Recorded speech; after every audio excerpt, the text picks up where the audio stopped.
পরিপূর্ণ যে একটা সঠিক ব্যবহার হওয়ার প্রয়োজন ছিল সেটা দেখি নাই। এক পর্যায়ে আমি বাধ্য হয়ে ভাবলাম যে এই ডিপার্টমেন্টটা যেহেতু একটু বেশি মানুষে বিশ্বাসের আস্থা নষ্ট করে ফেলছে, তখন আমি অনলাইন প্ল্যাটফর্মটা মূলত আসি।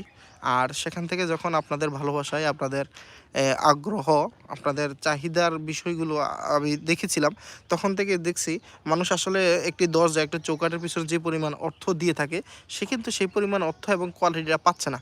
তখন তারা বাধ্য হয়ে এই এটাতে অবিশ্বাস তৈরি হওয়ার সুযোগ তৈরি হয়েছে। কোনো একটি দোকানে গেলে আপনি জিজ্ঞাসা করলে, "ভাই কাঠটা শুকনা কিনা?" সে বলবে শুকনো। বা "কাঠটা ফাঁকা হবে কিনা?" সে বলবে যে, "না ফাঁকা হবে না। আমরা ৩ মাস ৪ মাস ধরে শুকাচ্ছি।"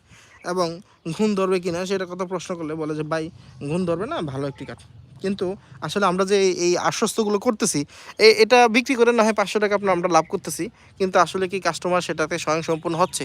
কাস্টমার চায় তার পরিপূর্ণ অর্থগুলো এমনভাবে ব্যবহার হোক, যে ব্যবহারের কারণে আপনার ব্যবসার সুনামের পাশাপাশি তার ব্যবহারও উপযুক্ত একটি পন্থা এবং গন্তব্য যেন ঠিক থাকে। কিন্তু